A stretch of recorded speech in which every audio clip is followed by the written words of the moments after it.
21 नवंबर 2023। बाबा के महावाक्य। मीठे बच्चे, सेकंड में मुक्ति और जीवन मुक्ति प्राप्त करने के लिए मन मना भव मध्याजी भव। बाप को यथार्थ पहचान कर याद करो और सबको बाप का परिचय दो। प्रश्न, किस नशे के आधार पर ही तुम बाप का शो कर सकते हो?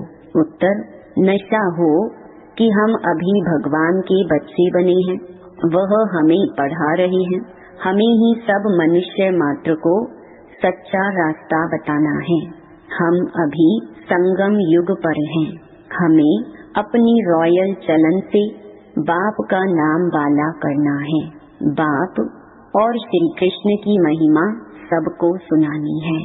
गीत, आने वाले कल की तुम तकदीर हो। ओम शांति। यह गीत तो गाए हुए हैं स्वतंत्रता सेनानियों के, बाकी दुनिया की तकदीर किसको कहा जाता है यह भारतवासी नहीं जानते हैं। सारी दुनिया का प्रश्न है, सारी दुनिया की तकदीर बदल हेल से हेवन बनाने वाला कोई मनुष्य हो नहीं सकता। यह महिमा किसी मनुष्य की नहीं है। अगर श्री कृष्ण के लिए कहें तो उनको गाली कोई दे न सके। मनुष्य यह भी नहीं समझते कि श्री कृष्ण ने चौथ का चंद्रमा कैसे देखा जो कलंक लगा। कलंक वास्तव में न श्री कृष्ण को लगते हैं न गीता के भगवान को लगते हैं। कलंक लगते हैं ब्रह्मा को। श्री कृष्ण को कलंक लगाए भी हैं तो भगाने के। शिव बाबा का तो किसको भी पता नहीं है। ईश्वर के पिछाड़ी भागे हैं जरूर, परंतु ईश्वर तो गाली खा न सके। न ईश्वर को न श्री कृष्ण को गाली दे सकते। दोनों की महिमा जबरदस्त है। श्री कृष्ण की भी महिमा नंबर 1 है। लक्ष्मी नारायण की इतनी महिमा नहीं है क्योंकि वह शादीशुदा है। श्री कृष्ण तो कुमार है, इसीलिए उसकी महिमा ज्यादा है। भल लक्ष्मी नारायण की महिमा भी ऐसे ही गाएंगे। 16 कला संपूर्ण, संपूर्ण निर्विकारी। श्री कृष्ण को तो फिर द्वापर में दिखाया है। समझते हैं यह महिमा परंपरा से चली आई है। इन सब बातों को भी तुम बच्चे जानते हो। यह तो ईश्वरीय नॉलेज है। ईश्वर ने ही राम राज्य स्थापन किया है। राम राज्य को मनुष्य समझते नहीं हैं। बाप ही आकर इन सब की समझ देते हैं। सारा मदार है गीता पर। गीता में ही रॉन्ग लिख दिया है। कौरव और पांडवों की लड़ाई तो लगी ही नहीं तो अर्जुन की बात ही नहीं। यह तो बाप बैठ पाठशाला में पढ़ाते हैं। पाठशाला युद्ध के मैदान में थोड़ी होगी।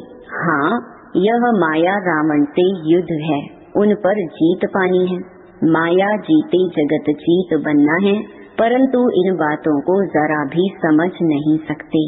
ड्रामा में नूंद ही ऐसी है, उन्हों को पिछाड़ी में आकर समझना है और तुम बच्चे ही समझा सकते हो। भीष्म पितामह आदि को हिंसक बाण आदि मारने की बात ही नहीं है। शास्त्रों में तो बहुत ही बातें लिख दी हैं। माताओं को उनके पास जाकर टाइम लेना चाहिए। बोलो, हम आपसे इस संबंध में बात करना चाहते हैं। यह गीता तो भगवान ने गाई है, भगवान की महिमा है। श्री कृष्ण तो अलग है। हमको तो इस बात में संशय आता है। रुद्र भगवानुवाच, उनका यह रुद्र ज्ञान यज्ञ है। यह निराकार परम पिता परमात्मा का ज्ञान यज्ञ है। मनुष्य फिर कहते श्री कृष्ण भगवानुवाच। भगवान तो वास्तव में एक को ही कहते हैं। उनकी फिर महिमा लिखनी चाहिए। श्री कृष्ण की महिमा यह है। अब दोनों में गीता का भगवान कौन है? गीता में लिखा हुआ है सहज राज योग। बाप कहते हैं कि बेहद का संन्यास करो। देह सहित देह के सर्व संबंध छोड़ अपने को आत्मा समझो। मन मना भव मध्याजी भव। बाप समझाते तो बहुत अच्छी रीति से हैं। गीता में है श्रीमद् भगवानुवाच। श्री अर्थात श्रेष्ठ तो परम पिता परमात्मा शिव को ही कहेंगे। श्री कृष्ण तो दैवी गुण वाला मनुष्य है। गीता का भगवान तो शिव है जिसने राजयोग सिखाया है। बरोबर पिछाड़ी में सब धर्म विनाश हो, एक धर्म की स्थापना हुई है। सतयुग में एक ही आदि सनातन देवी देवता धर्म था। वह श्री कृष्ण ने नहीं परंतु भगवान ने स्थापन किया। उनकी महिमा यह है, उनको त्वमेव माता च पिता कहा जाता है। श्री कृष्ण को तो नहीं कहेंगे। तुम्हें सत्य बाप का परिचय देना है। तुम समझा सकते हो कि भगवान ही लिबरेटर और गाइड है, जो सबको ले जाते हैं। मच्छरों सदृश सबको ले जाना यह तो शिव का काम है। सुप्रीम अक्षर भी बड़ा अच्छा है, तो शिव परम पिता परमात्मा की महिमा अलग, श्री कृष्ण की महिमा अलग, दोनों सिद्ध कर समझानी है। शिव तो जन्म मरण में आने वाला नहीं है, वह पतित पावन है। श्री कृष्ण तो पूरे 84 जन्म लेते हैं। अब परमात्मा किसको कहा जाए, यह भी लिखना चाहिए। बेहद के बाप को न जानने के कारण ही ऑर्फन दुखी हुए हैं।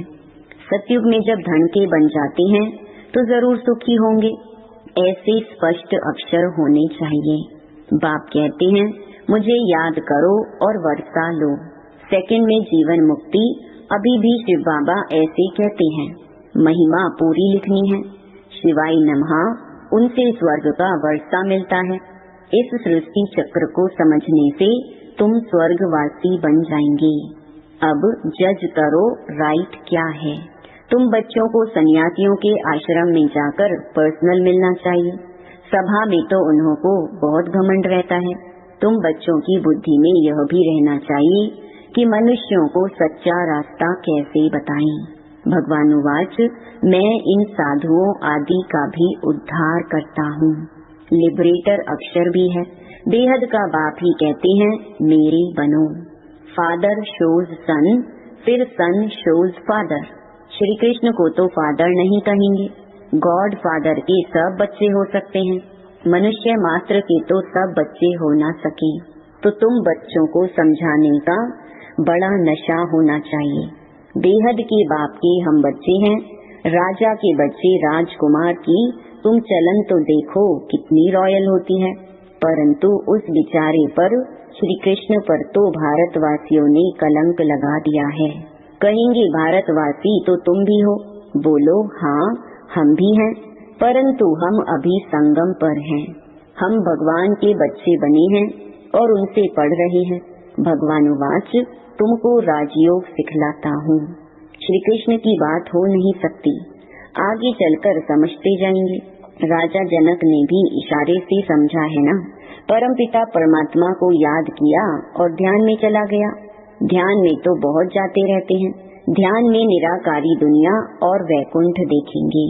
यह तो जानते हो हम निराकारी दुनिया के रहने वाले हैं। परम धाम से यहाँ आकर पाठ बजाते हैं। विनाश भी सामने खड़ा है। साइंस वाले मून के ऊपर जाने लिए माथा मारते रहते हैं। यह है अति साइंस के घमंड में जाना, जिससे फिर अपना ही विनाश करते हैं। बाकी मून आदि में कुछ है नहीं।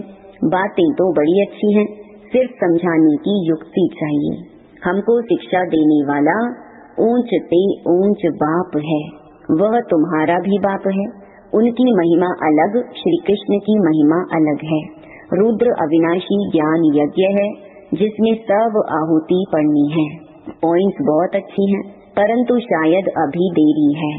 यह पॉइंट भी अच्छी है। एक है रूहानी यात्रा, दूसरी है जिस्मानी यात्रा। बाप कहते हैं कि मुझे याद करो तो अंतमति सो गति हो जाएगी। स्पिरिचुअल फादर के बिना और कोई सिखला न सके। ऐसी ऐसी पॉइंट लिखनी चाहिए।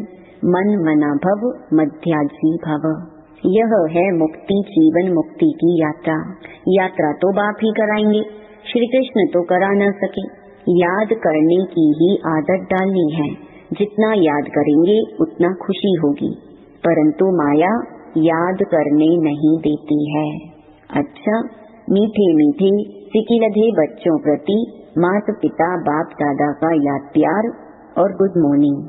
सर्विस तो सब करते हैं, परंतु ऊंच और नीच सर्विस तो है ना। किसको बाप का परिचय देना है, बहुत सहज। अच्छा, रूहानी बाप की रूहानी बच्चों को नमस्ते। रात्रि क्लास। जैसे पहाड़ों पर हवा खाने रिफ्रेश होने जाते हैं, घर व ऑफिस में रहने से बुद्धि में काम रहता है, बाहर जाने से ऑफिस के ख्याल से फ्री हो जाते हैं। यहाँ भी बच्चे रिफ्रेश होने के लिए आते हैं। आधा कल्प भक्ति करते करते थक गए हैं। पुरुषोत्तम संगम युग पर ज्ञान मिलता है। ज्ञान और योग से तुम रिफ्रेश हो जाते हो। तुम जानते हो अभी पुरानी दुनिया विनाश होती है, नई दुनिया स्थापन होती है। प्रलय तो होती नहीं। वो लोग समझते हैं दुनिया एकदम खत्म हो जाती है, परंतु नहीं, चेंज होती है। यह है ही नर्क, पुरानी दुनिया। नई दुनिया और पुरानी दुनिया क्या होती है यह भी तुम जानते हो। तुमको डिटेल में समझाया गया है। तुम्हारी बुद्धि में विस्तार है, सो भी नंबरवार पुरुषार्थ अनुसार। समझाने में भी बहुत रिफाइननेस चाहिए। किसी को ऐसा समझाओ जो झट बुद्धि में बैठ जाए। कई बच्चे कच्चे हैं जो चलते चलते टूट पड़ते हैं। भगवानुवाच भी हैं, आश्चर्यवत् सुनंती कथंती। यहाँ है माया से युद्ध। माया से मरकर ईश्वर का बनते हैं, फिर ईश्वर से मरकर माया के बन जाते हैं। एडॉप्ट हो फिर फारकती दे देते हैं। माया बड़ी प्रबल है, बहुतों को तूफान में लाती है। बच्चे भी समझते हैं हार जीत होती है। यह खेल ही हार जीत का है। 5 विकारों से हारे हैं, अभी तुम जीतने का पुरुषार्थ करते हो। आखिरी जीत तुम्हारी है। जब बाप के बने हो तो पक्का बनना चाहिए। तुम देखते हो माया कितनी टेम्पटेशन देती है। कई बार ध्यान दीदार में जाने से भी खेल खलास हो जाता है। तुम बच्चों की बुद्धि में है अब 84 जन्म का चक्कर लगाकर पूरा किया है। देवता, क्षत्रिय, वैश्य, शूद्र बने, अभी शूद्र से ब्राह्मण बने हैं। ब्राह्मण बन फिर देवता बन जाते हैं, यह भूलना नहीं है। अगर यह भी भूलते हो तो पांव पीछे हट जाते हैं। फिर दुनियावी बातों में बुद्धि लग जाती है। मुरली आदि भी याद नहीं रहती। याद की यात्रा भी डिफिकल्ट भासती है। यह भी वंडर है। कई बच्चों को बैज लगाने में भी लग जाती है। यह भी देह अभिमान है ना। गाली तो खानी ही है। श्री कृष्ण ने कितनी गाली खाई है? सबसे जास्ती गाली खाई है शिव ने, फिर श्री कृष्ण ने, फिर सबसे जास्ती गाली खाई है राम ने। नंबरवार है। डिफेम करने से भारत की कितनी ग्लानि हुई है। तुम बच्चों को इसमें डरना नहीं है। अच्छा, मीठे मीठे सिकिलधे बच्चों प्रति याद प्यार और गुड नाइट। धारणा के लिए मुख्य सार। पहला, बुद्धि से बेहद का संन्यास कर रूहानी यात्रा पर तत्पर रहना है। याद में रहने की आदत डालनी है। दूसरा, फादर शोज सन, सन शोज फादर, सभी को बाप का सत्य परिचय देना है। सेकंड में, जीवन मुक्ति का रास्ता बताना है। वरदान, मनसा और वाचा के मेल द्वारा जादू मंत्र करने वाले नवीनता और विशेषता संपन्न भव। मनसा और वाचा दोनों का मिलन जादू मंत्र का काम करता है। इससे संगठन की छोटी छोटी बातें ऐसे समाप्त हो जाएंगी जो आप सोचेंगे कि यह तो जादू हो गया। मनसा शुभ भावना और शुभ दुआएं देने में बिजी हो तो मन की हलचल समाप्त हो जाएगी। पुरुषार्थ से कभी दिल शिकस्त नहीं होंगे। संगठन में कभी घबराएंगे नहीं। मनसा वाचा की सम्मिलित सेवा से विहंग मार्ग की सेवा का प्रभाव देखेंगे। अब सेवा में इसी नवीनता और विशेषता से संपन्न बनो तो 9 लाख प्रजा सहज तैयार हो जाएगी। स्लोगन, बुद्धि यथार्थ निर्णय तब देगी जब पूरे पूरे वाइसलेस बनेंगे। मातेश्वरी जी के मधुर महावाक्य। कलयुगी असार संसार से सतयुगी सार वाली दुनिया में ले चलना किसका काम है? इस कलयुगी संसार को असार संसार क्यों कहते हैं? क्योंकि इस दुनिया में कोई सार नहीं है। माना कोई भी वस्तु में वो ताकत नहीं रही, अर्थात सुख शांति पवित्रता नहीं है जो इस सृष्टि पर कोई समय सुख शांति पवित्रता थी। अब वो ताकत नहीं है, क्योंकि इस सृष्टि में 5 भूतों की प्रविष्टता है। इसलिए ही इस सृष्टि को भय का सागर अथवा कर्म बंधन का सागर कहते हैं। इसलिए ही मनुष्य दुखी हो परमात्मा को पुकार रहे हैं, परमात्मा हमको भव सागर से पार करो। इससे सिद्ध है कि जरूर कोई अभय अर्थात निर्भयता का भी संसार है जिसमें चलना चाहते हैं। इसीलिए इस संसार को पाप का सागर कहते हैं, जिससे पार कर पुण्य आत्मा वाली दुनिया में चलना चाहते हैं। तो दुनियाएं 2 हैं, एक सतयुगी सार वाली दुनिया, दूसरी है कलयुगी असार की दुनिया। दोनों दुनियाएं इस सृष्टि पर होती हैं। अच्छा, ओम शांति।